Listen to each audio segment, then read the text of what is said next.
आपल्या सर्वांना हे माहीत आहे की हनुमानजी बालब्रह्मचारी आहेत. पण आपण हे जाणून हैराण व्हाल की हनुमान यांचं लग्न झालं होतं. त्यांच्या पत्नीचं नाव सुवर्चला होतं. हनुमानजींनी जीवनभर ब्रह्मचारी व्रताचं पालन केलं. पण एक वेळ अशी आली की त्यांना लग्न करावं लागलं. कोणत्या कारणामुळे त्यांना लग्न करावं लागलं आज आपण जाणून घेऊया. पाराशर संहितामध्ये हनुमानजीच्या विवाहाचा उल्लेख आहे. हनुमानजींचं लग्न ही सूर्यदेवाची मुलगी सुवर्चला हिच्यासोबत झालं. पाराशर संहितानुसार हनुमानजींनी सूर्यदेवाला आपला गुरु बनवलं होतं. सूर्यदेवांकडे 9 दिव्य विद्या होत्या व हनुमानजींना त्या विद्या शिकायच्या होत्या. सूर्यदेवानी हनुमान यांना 9 विद्यामधील 5 विद्या शिकवल्या, पण उरलेल्या 4 विद्या शिकवायला नकार दिला.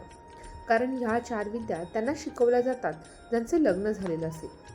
पण हनुमानजी बालब्रह्मचारी असल्यामुळे त्यांना ह्या 4 विद्या शिकवायला सूर्यदेव असमर्थ राहिले.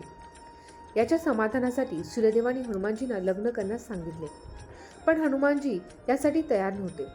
पण त्यांना या 4 विद्या देखील शिकायच्या असल्यामुळे त्यांनी यासाठी होकार दिला. हनुमानजीचा होकारानंतर योग्य मुलगी शोधण्याची तयारी सुरू झाली.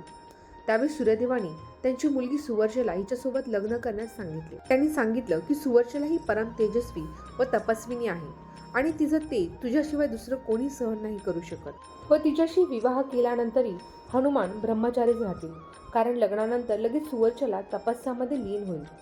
हनुमानजींनी सुवर्चलाबरोबर लग्न करून उरलेल्या 4 विद्यांचं ज्ञान घेतलं. लग्नाच्या लगेच सुवर्चला आपल्या तपस्येमध्ये लीन झाली. अशा प्रकारे हनुमानजी लग्नानंतरही ब्रह्मचारीच राहिले.